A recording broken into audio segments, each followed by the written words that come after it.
Welcome to the McFeely Mess Podcast at Inforum.com. In-depth conversations and opinion covering a variety of topics from the world of news, sports, and more. Here's Mike McFeely. All right, welcome to another episode of the McFeely Mess Podcast at Inforum.com. And after taking a week off from the podcast last week, just because I took some time off after on NDSU's bye week and after the election and all that stuff, I just took a couple of days off and went to Minnesota's North Woods to unwind for a couple of days. We're back in business this week on the podcast. And while my pod is usually a lot of news and politics and those things, and not so much sports midweek, we're going to do some sports ball this week because North Dakota State, somewhat surprisingly, has a pretty good challenge on Saturday, and they have a football game against Missouri State that I think when those of us who cover the program looked at it at the start of the year, we didn't probably think this was going to be that big of a game in the Bison season, but it turns out in some ways it could be for, I wouldn't say all the marbles because the Bison have another game after this, but it's a really important game on Saturday at the Fargodome. And to help us talk about this and to break down the juggernaut that is now the Missouri State Bears, I want to welcome in an old buddy of mine, Ryan Collingwood. He's with the Springfield Daily Citizen in Springfield, Missouri, a place, by the way, that I'm going to miss going to every other year now that the Missouri State is moving up to FBS next year. But that's a whole different thing we can get into later. But I want to welcome Ryan into the podcast. Hello, sir. How are you? Things are well, man. Thanks for having me. It's good to talk again. It's FCS football. Yeah. And just so listeners know, you and I go actually quite a ways back because you used to work at the Spokane Spokesman Review and covered Eastern Washington football back when Eastern Washington was still kind of rocking, maybe at the end of their rocking and rolling period, but they were still good. And you knew a lot about FCS football and the Big Sky Conference. And I think you and I kind of hit it off a little bit because we're both cynical, and when it comes to certain things, I think we could look at the landscape of FCS and look at the programs and say, well, I'm not sure what we're seeing is what everybody else is talking about, but we go back a little ways, don't we? Indeed, yeah, those are good conversations to have, and have a couple of old pragmatic dogs like us out there. There you go. Pragmatic. There you go. Cynical is maybe not the right word. Pragmatic is a good word. So I want to let you do this, Ryan.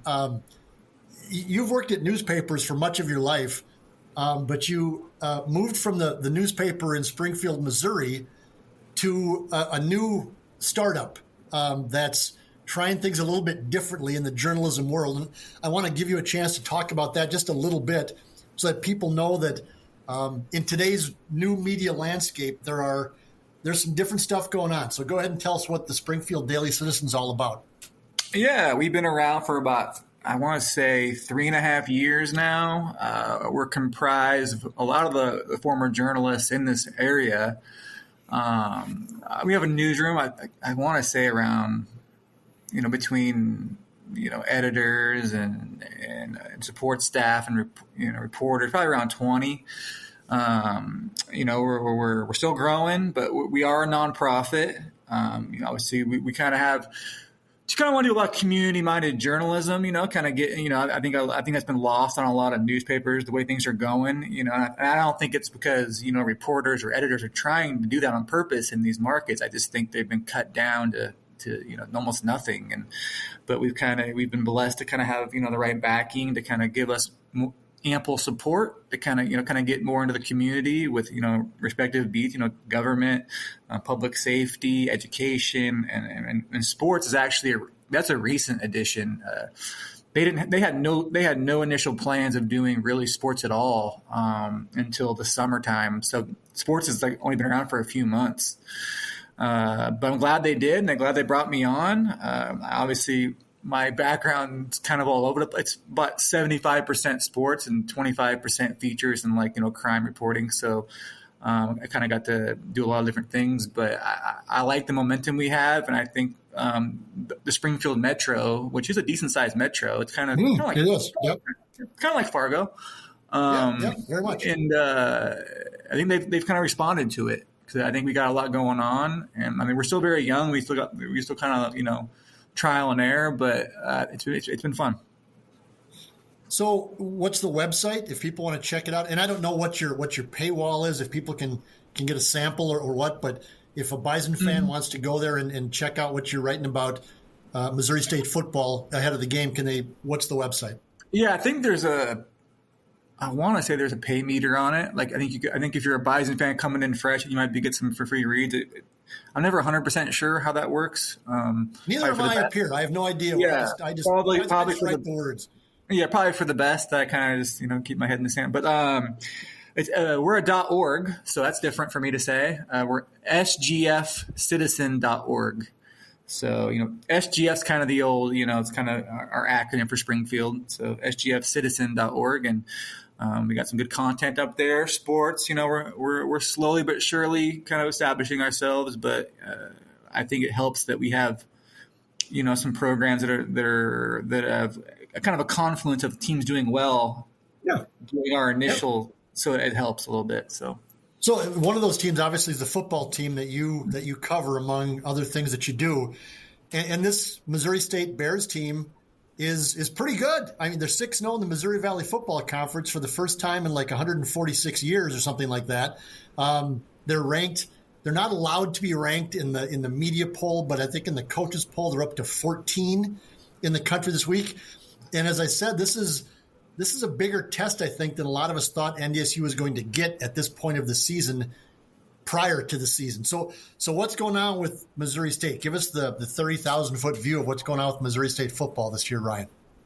Well, I think what we're getting in, the residuals, or even more than that, than the Petrino. When Petrino came here in 2020, he got some juice going, right immediately. Mm-hmm. And, and then, he leaves, and then, his son-in-law takes over as head coach, the defensive coordinator. And then his son, Nick, is the OC. So, a lot of those recruiting ties, a lot of that juice was still there. I mean, last year in Beard's first year, they went 4-7, but their quarterback, who I think's, top 5 in the country easy, got hurt after game 4. So I think they might have been like a 6-win team last year in his first year, if he's healthy, which is FCS bowl eligible, we'll say. Yep. You're in the conversation for the playoffs at 6 wins. Yeah. But and I think, he's played, and they returned a lot of guys, and they're an older team. I think there's this perception that once they got that Conference USA invitation this year, they just got stacked all of a sudden. Like they got in June and July, every transfer portal fringe guy ended up here, which isn't the case. They got a couple of guys that are pretty solid, but most of the contributors on this Missouri State team have been in the program for about 3 years. So I think they're an older team. I think it's a mixture of them being pretty solid and older. And the line's a little bit better than previous years. And I think it's helped that some of the teams that they played this year, a couple of them weren't as good as we probably would have thought they were going to be. Yep. Yeah. And I think, and that's not a slight on Missouri State. You can only play who you can play. But I think that, I think we thought the conference was going to be a little deeper this year, and it just wasn't. So a lot of those things have kind of added up, and there's some momentum right now here, and it's kind of fun to cover. Yeah, and they have thus far avoided the Dakota schools, South Dakota State, and North Dakota State. They're going to get a dose of the Bison and the Jackrabbits in the next 2 weeks. So we'll know more about really where Missouri State stacks up. But that doesn't take away from what they've done. They've pounded some of the same teams that the Bison have pounded. They hammered Northern Iowa. They've won some, common opponent, Murray State. They all play the same teams for the most part. But you talked about the quarterback, Ryan, Jacob Clark, and the Bison played down in Springfield last year, had a pretty easy victory, but the quarterback was not Jacob Clark. It was a young guy, and I don't know if he's even still on the team. But Jacob Clark is sort of the man, and he's actually now worked his way, I think, into discussion, or he should be anyway, into the discussion for the Walter Payton Award, which is goes to the best offensive player in FCS. I didn't know this until I looked it up, but I actually saw him play in person. I went to the University of Minnesota Gophers game against Maryland back in 2019 because our daughter was at the University of Minnesota at the time, and it was Parents' Weekend. And Jacob Clark was with the Gophers at that time, and that game was a blowout. The Gophers walloped Maryland at then TCF Bank Stadium, and Jacob Clark got into that game. But he ended up not doing much with the Gophers, so he transferred to Missouri State. But he's a good one. I mean, he is 6'5", 225 or whatever, and was a 3 or 4 star recruit out of high school, and he kind of makes the whole thing go. Yeah, I think Clark, he was a 4-star recruit down in the Dallas area, an early enrollee at Minnesota. And I think he got hurt at Minnesota a little bit. I think he was kind of like, he could have been in that mix, but I think he got hurt. And as you know, in the Big Ten, the margin for error is so thin, between the 1 and the 2 and the 3. And I think he got kind of lost in the shuffle there. And then the Petrinos being the Petrinos, that they know how to get quarterbacks. They got Jason Shelley here, and then they've been doing it for decades. So I think what happened here is that I think right now, he, as a healthy quarterback, I mean, the guy's a physical specimen. I thought he was like 6'6" when I first saw him. I think he's playing to that potential that people thought he was in high school, a 4-star early enrollee Big Ten guy. When you think of that, you think of a guy who's like, okay, that guy's going to be maybe an all-conference guy, or or a third teamer at worst in the Big 10. So right now he's playing, I think, at that level right now, in this division. And what's funny is that they opened at Montana, and obviously Colter Nwane has been covering SC football forever, and he's kind of like us, where he's kind of like sees things for what they are, he's like, dude, that guy looks like he's league. Like, who is that guy? He was relatively obscure. Like, I think if you're from around the nation, you're who's this guy? But if you're in the valley, you probably have an idea of him. But in the Big Sky, like, who is they saw him warming up, and they're like, what the heck is that? And I talked to him last night, the Montana media guys, and they're like, that Missouri State team is by far the most physically talented team that the Grizz have faced this year. So that's something. So, But going back to that. But I think that's kind of all, what you've seen with Clark, and I think what you've seen with Missouri State as they've gotten to this point. And it's funny. I talked to Colter after Montana lost to North Dakota, 70 miles north of here. And he kind of said the same thing to me that they said to you last night, which is Colter said, he goes, between Montana, North Dakota, and Missouri State, he goes, I think Missouri State's the best team out of those 3. And so, whether how that's going to all work out on Saturday, I don't know. But it's like we said, it's certainly not how it's set up at the start of the year. The odd thing is Missouri State has sort of gone under the radar nationally in FCS because they're not eligible for the playoffs, and they're going to FBS next year. And frankly, historically, they just haven't been very good. And so I think there's just a lot of under the radar stuff going on here that I think people might be surprised. Does it feel like that in Springfield? Like things are just kind of rolling along and they're just kind of under the radar a little bit? Yeah, Springfield's a weird market for the football team because as you mentioned, they haven't been very good. They had that run 30 years ago, and then pretty much not until recent years has they been relevant again. So I think Springfield's a basketball town. It reminds me of Spokane, Washington in that regard. With the high school teams are really good at state and stuff like that, and then obviously the Lady Bears, stuff like that, and the good. But football, and with good reason, hasn't cultivated a lot of excitement. But I can tell that there's some juice coming, and I think it's a nice confluence of what they're doing right now in the Valley and kind of that impending move to Conference USA, which obviously isn't nothing too special for football, but it's still a place where you can be playing in a bowl game that gets more views than the FCS National Championship game. So that's kind of where they're at. But I think, Springfield, I think they're catching on slowly. I think when you're in the media, you can kind of track engagement a little bit, and it seems to be picking up a little bit. I think there's the diehards, but I think the school's kind of slowly but surely coming along. These things take a while, unless you're like if Missouri State was in a true college town of like 30,000 people, I think there'd be more of a buzz. But there's just a lot going on in this town. There's just a Bass Pro. There's 4 colleges. There's like a dozen high schools. There's in this area. There's just a lot. It's kind of like imagine if NDSU was just kind of plugging along in FCS. How would that city respond to them? You know what I mean? So it's kind of right. Yeah. No. Absolutely. Yep. It's same thing. I mean, it's you've been both places. I've been both places, and there are similarities just in the size of the towns. Yeah. And the stuff that's going on within the towns. For sure. Is Missouri State strictly a throwing team?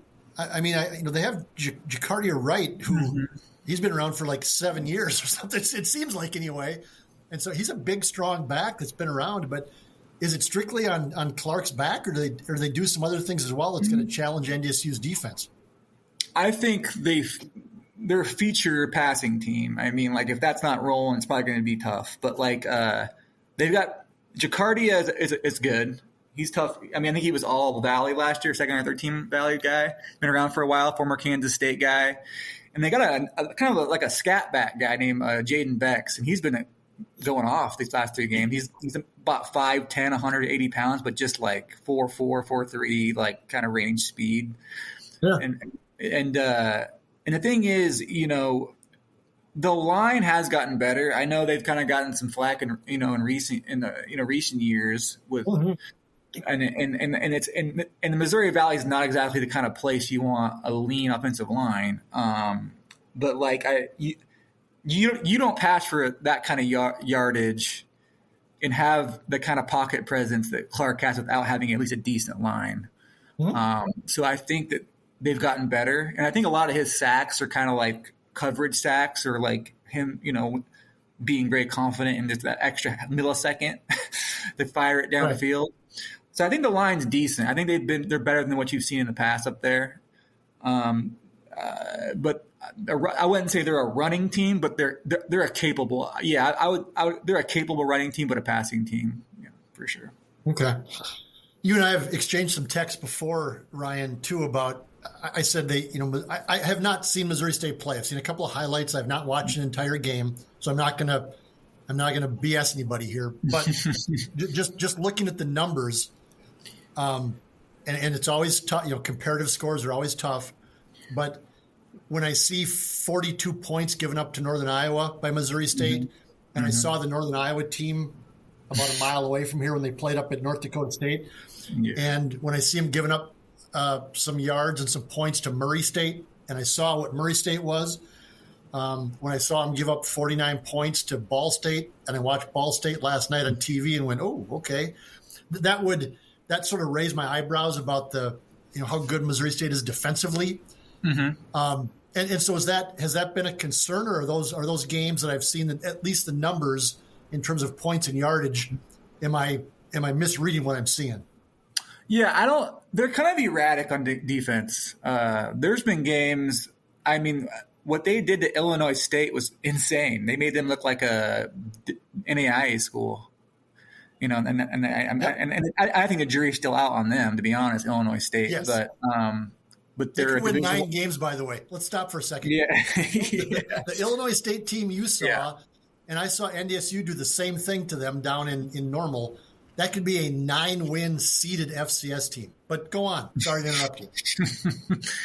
Yeah, I mean, they're a Division I football team with Division I athletes. And all I know is that Missouri State made them look very bad in Normal, Illinois. And then against UT Martin, they made them look pretty pedestrian. I think they're a ranked team that can make the FCS playoffs. At Montana, for much of that game, the defense played pretty well. but then they'll have these lulls, and I don't know. I mean, I'm not a D coordinator. I think if I was defensive mind, I'd be coaching safeties right now on Missouri State, but I'm not. So but they've got some athletic guys, and they actually got some decent depth, at a lot of their positions. Defensive line, they're pretty active. I think they might be. I don't have my stats in front of me. I think they're tops in the Valley in sacks. Okay. But there's a lot of nuance to sacks too. Yep. But they're not slouches, obviously.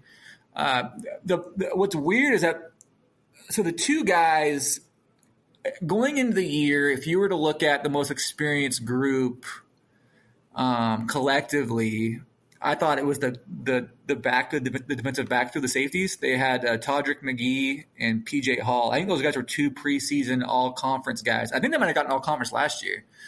I was too busy covering homicides last year, so I didn't get to look at last year's. I think PJ Hall was for sure. He was pretty good. Yeah. So, but those guys, I mean, McGee's out for the year.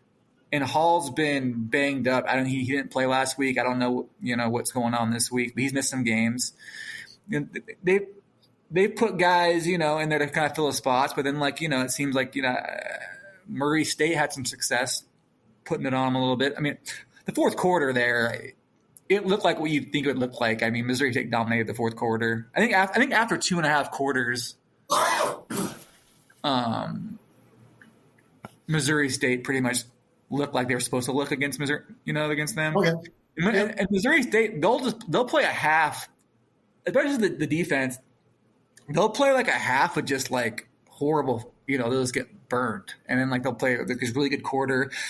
But like I said, they're capable. I've seen them just look like world beaters, and there's days where I'm like, what the heck? So I really don't know what to think of them, but I just think. Trending wise, they don't look great going into North Dakota State. But then again, they could just play like they did at Northern Illinois State, or how they looked at UT Martin. So I don't know what to expect with them, to be honest. Yeah, and it should be. North Dakota State has got everything to play for because they're still playing for a number 1 seed. It's senior day. They should get a couple of guys back. I think Tim Paulsek said yesterday, but we'll see. I mean, it's the way that these passing teams can go with good quarterbacks is if you get when Jason Shelley got it rolling, it was tough to stop no matter how good NDSU or South Dakota State was back in the day. Mm-hmm. So we'll see if they get it rolling at the Fargodome. Things could get pretty interesting by late Saturday afternoon in Fargo. But we'll see. And I'm curious to see what the line is as well. I don't know how much stock you can put into betting lines in FCS, but I do know that I do know that the guys that put them out don't like to lose money. And so they're often fairly accurate, but I would guess NDSU is going to be at home a 2 touchdown favorite. Yeah. I don't know. I mean, does that sound right? Yeah, that sounds about right. I think if they were like a 16.5, I wouldn't be surprised or something like that. Okay. Yeah. Anything special on special teams? That's an area that, people don't talk about, but in college football, it always makes so much difference if a kid misses a kick or gets a punt blocked or has a punt return for a touchdown. Mm-hmm. Anything going on there with Missouri State? Yeah, nothing. They got an All-American punter who's been there for like 5 years. Named Grant Burkett. He's been there for. Yeah. I think he's probably the best punter in the league. He's had some pretty timely punts this year where he's pinned dudes and stuff like that. So it's good to have a guy like that. They got a kicker. He's been getting more and more action. His name's Yusuf Obi. He's a Michigan State transfer. Decent leg. They just haven't really needed him. The way their offense runs, it's either you're going to score a touchdown or but he's hit a 48-yarder, 45-yarder, and I don't think he's missed all year. So and then as for the return game, it's been okay. I mean, it hasn't been, granted the competition, Jaden Beck's the guy I told you about, the little speedster guy. He had a return for a teeter last week at Missouri State. right in front of the Cracker Barrel. Yep. You can sit in the press box at Murray State and look across to the strip mall over there and see the Cracker Barrel. It's a fantastic view. It's just like Bozeman or Missoula and seeing the mountains. You can see the Cracker Barrel. the Marshall. You can go to Marshall's. The Marshalls. And you can just go watch a football game. What's funny is that, like, the Eastern Washington fans like to whine about their football field, which is pretty mediocre, but, like, at least they have bleachers on the other side. I mean, they're tin. They look like they were pulled in from the high school, but at least they're there. Murray State doesn't have anything. They have Cracker Barrel. Yes. Yeah, it was. Yeah, we were just down there a couple weeks ago for my first time down there. And it was nicest people in the world. The whole town was the nicest people. Oh, definitely. The people at the university were fantastic. It's, but boy, you look at trying to build a football program, and that's going to be a difficult task for the folks at Murray State. I've always wondered why Missouri State wasn't better at football, just because of the stadium at the Plaster Field isn't great, but it's not bad. It's not bad. No, the city itself, and the basketball arena is great. The baseball field's unbelievable. The campus is beautiful. Again, it's in a city of whatever 300,000 people, whatever it is. Yeah, and it's warmer. It's warmer there than I've never understood why Missouri State wasn't better. Yeah, I don't have the institutional knowledge. I mean, I haven't. You know me, I've only been in this part of the country since summer of 2021. But yeah, it's a great area, and I think if you go a little more south of here, that's where the scenery is. You know what I mean? That's kind of like I made the comparison to you that this is the Spokane area, and then Branson and the Table Rock area is Coeur d'Alene, as far as the tourists and all the. So there's a lot of cool, that Bass Pro, themed everything. The Ozarks are really pretty. I mean, it's a different kind of scenery than I had in Idaho and Montana and Washington, but like it's cool. There's a lot of history. The economy seems fine down here by and large. There's jobs, and the people are pretty good, for the most part. And I like it a lot, so there is a lot to love about this area. But as far as Plaster, I came here and a lot of people were like, well, it's a terrible stadium. And I'm like, I don't think it's that bad. But then again, you and I have been around, man. Right, I think you and I can speak with perspective. Let's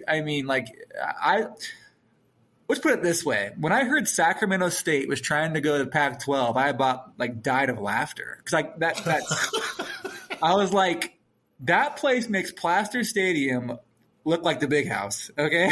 Wow. Yeah. Yep. You know what I mean?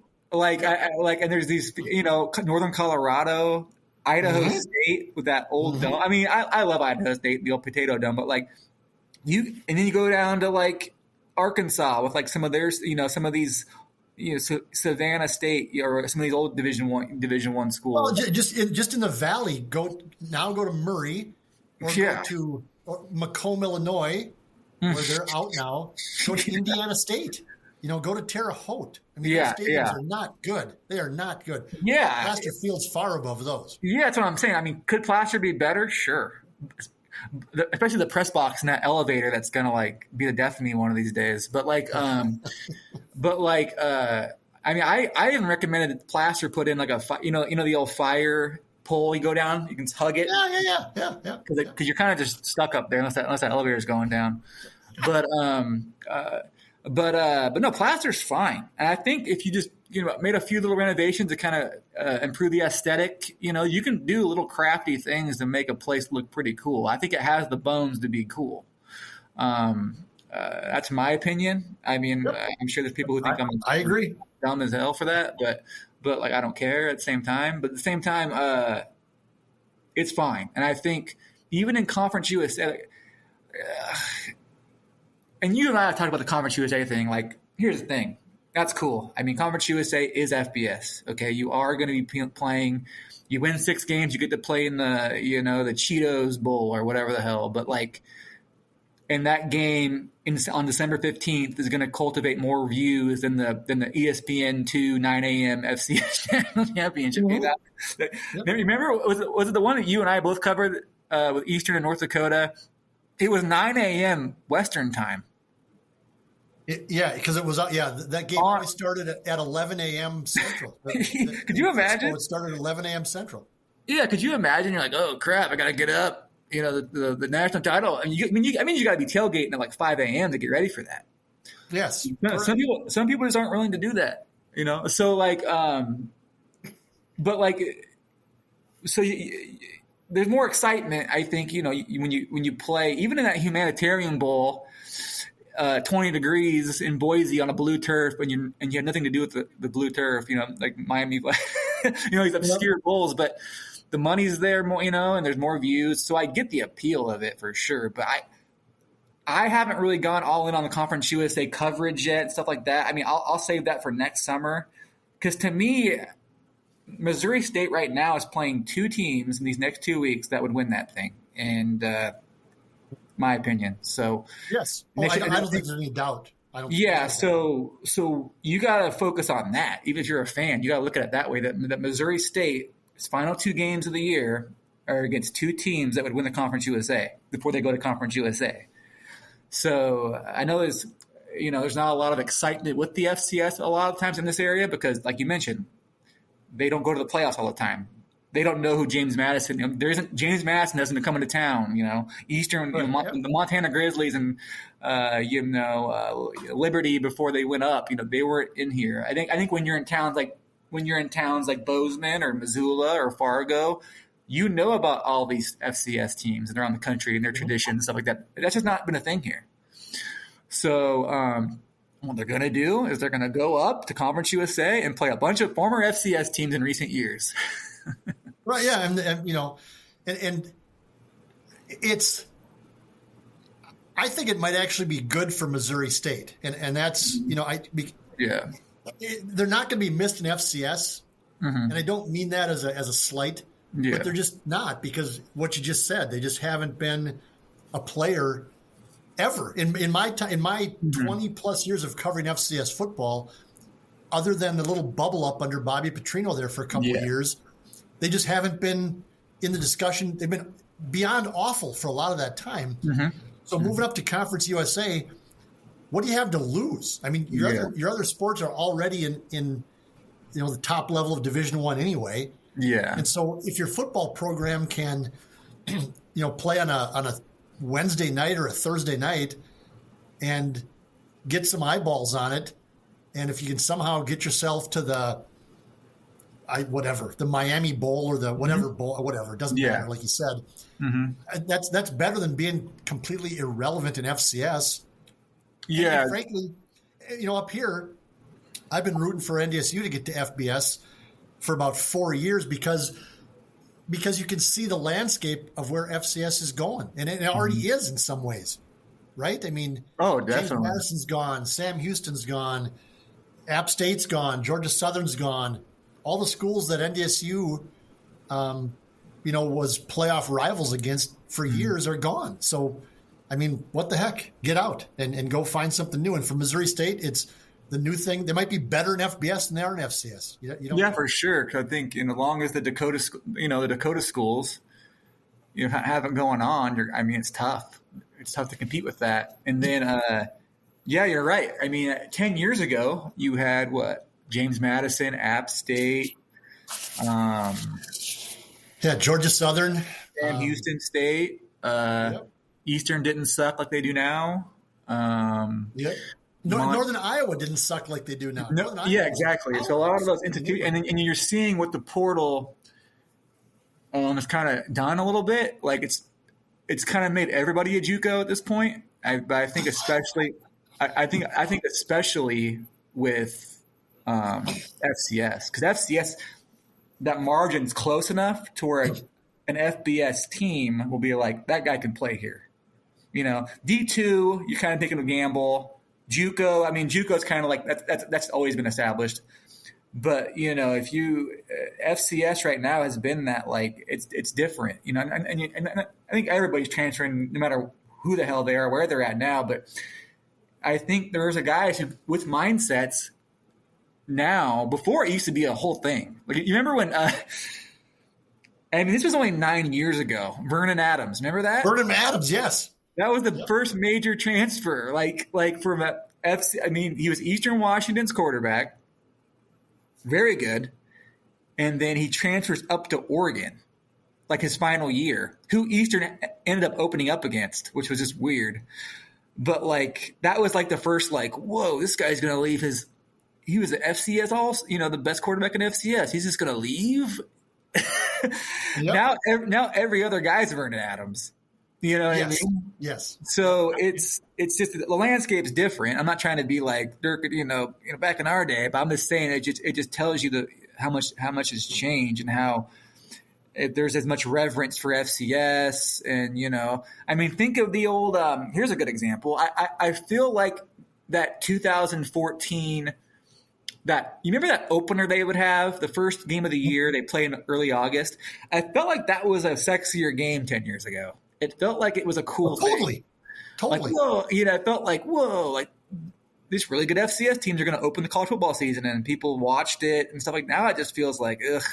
It's just a weird and you and I like we're not hating on it. I think you and I both really like the FCS. A lot of our lives have been dedicated to it, but things have changed.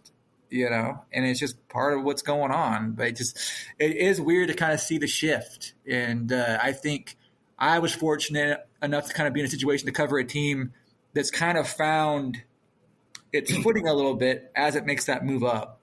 So it's kind of made there seems to be some juice here. If they were still getting, their butts, going 1-10 or, getting just pummeled as they went up, I'd be like, oh my God. But they seem to have just caught some lightning a little bit on that move up, and I think my attitude for Missouri State going into this year is like if they can go 6-6 or 7-5, I think that would be perfect for them going up. So they've already kind of exceeded that, and I think they were like what I think Missouri State was like 9th in the preseason poll. I want to say Not those mean anything these days, but because every team has 40 new guys, or most teams have 40 new guys. For basketball they're even more worthless unless Yes. But you could argue they were always worthless, but they're especially worthless now. But 9th in the so they've already like exceeded expectations. They're kind of like I don't know if house money is the word I want to use for this, but it's something like that for them these next 2 games as they go, And it's weird because this North Dakota. I know 3 years ago they went up there, and they were ranked 17. 3 years ago when Bobby had them going, and everyone was all pretty pumped with Jason Shelley and all those characters with Ty Scott and all those guys. They lost at the end up there, and NDSU went on to win the whole thing.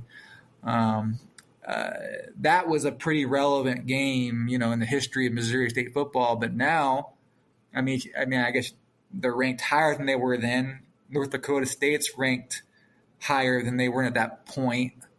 And I think which is in that statistic that was kind of brought to our attention. Like I don't know, this is only the second time 2 6-0 teams have played each other. Yeah, in Valley, it's So that means that So that means in the scheduling, in the history of the scheduling, they've kind of just had 2 stacked teams play each other earlier, I'm guessing. I would guess, yes. Yep. Yeah. So basically, this is the first time since 2009 or whatever that they've had 2 teams avoid a loss at this point in the year. So what I'm curious is if the old Bears pull the upset and then, one of these 2 teams, NDSU or South Dakota State, go on and win the chipper, do they do some kind of funny de facto national like Central Florida situation? Like, you know what I mean? Like, how would the city, embrace that, and that's going to be strange. So if Missouri State wins one of these next 2 games or both, the Bison or the Jackrabbits go on and do what they've been doing. Is there some sort of like celebration here in Springfield? Is there some like a parade? He started Bass Pro Shops and go down Battlefield Road and stop at the Steak and Shake, and then head to the Flame downtown and party on in downtown Springfield. Do they get a parade? That's what I want to know. Yeah. Why not? And do the FCS experts, whatever, do they say these guys are national champs, or they say or do they come up with this narrative that well, they had a bunch of FBS guys in the portal that came last month? Well, except that they don't. No, exactly. They didn't. But that seems to be a thing that and I'm kind of seeing. I don't want to mention any names, but I'm seeing that a little bit with some people that it seems like there is this well, they're not going to go to the playoffs, so screw them. And I get that to a point, but I mean, Missouri State's a pretty solid team right now, and I think they probably, I think they got who I think, and I mentioned this before, and maybe it's just recency bias for me, but Jacob Clark's the best quarterback I've ever seen in FCS. As far as just, I mean, I saw some dudes in North Dakota State, but who's the cat y'all had up there? There was Brock Jensen, Carson Wentz, Easton Stick, Trey Lance. Stick's the guy that I covered a couple of his games. I thought he was pretty nice, and the Big Skies had their share of Walter Payton guys, and I think I covered a couple of them personally. Yeah. But I just think Clark, I mean, the dude just had. I mean, he's 6'5", 6'6", just has he was built in a lab to play quarterback, and the guy's got a cannon. He makes great reads. I mean, the guy's actually pretty fast too. And he's got these long strides. There's a couple times this year where he's actually bailed him out, with his legs. I think the coordinators forgot he could run. I mean, he's very efficient. A lot of his picks, he has 6 picks this year, but they're I feel like they're just these bounce off a dude's foot, these freak picks. Yeah. Or he's trying to force the issue late, where you got to make a play. I think some of his picks are from there, but. I mean, I covered Gage Gubrud. I covered Eric Berrier. Other quarterbacks that were, Walter Payton guys, and I would take Jacob Clark over them. Wow. Yeah, no question. But those guys were good. Don't get me wrong, but Clark, he still has the stealing too. I just, I think he has a pretty solid receiver group, but he puts the ball right where he's got to put it. And I think having a Petrino, I mean, they're just, those guys are video game brained with how they pick their plays and how they identify mismatches in coverage. And you'll see this, I think you'll see, you'll be you'll see a matchup where you think this corner or this safety's kind of got the edge, and then Petrino or somebody will identify a fullback who's got a speed advantage. But they work the tight end quite a bit here too. He's pretty good. I think he's number 1 on the Pro Football Focus FCS tight ends too. So, and Clark's 3 for quarterbacks. But just a lot of, you can just tell a lot of it's just, it's not some teams just go out there and like a Vernon Adams, let it rip. You're better than everybody. But I think in the scheme of Missouri State's offense, they do a great job of just setting you up, to screw up, or they find that linebacker who's just a step too slow, and they'll find bring a nickel guy in. They're like, yeah, that guy can't cover that guy, and it takes almost 2 plays to figure that out, and they do it fast. So. It's fun. It's fun to watch. It's good. It's good offensive football. So I think you'll enjoy that for sure from your end. That's good. All right, man. We better wrap it up. We're at almost 45 minutes, and so that's some pretty good Bison, Missouri State talk. Are you coming up here on Saturday? You going to be up here? I'm going to be up there Friday. I think my plane gets in around early afternoon. All right. Well, the thing is, there's a lot of high school football going on here, so I got to kind of man the ship from up there at my hotel. I think we have 5 teams in district championships, so I'll be kind of monitoring one online and kind of piecing together some stuff. We'll have some correspondence down here at games, but we got to do the copy editing, and so whatever holiday and I'm at will be my sports desk on Friday night. All right. And then Let me know. Let me know. Maybe I can buy you a beer if you have time. Yeah, let's get together. Let's get the band back together.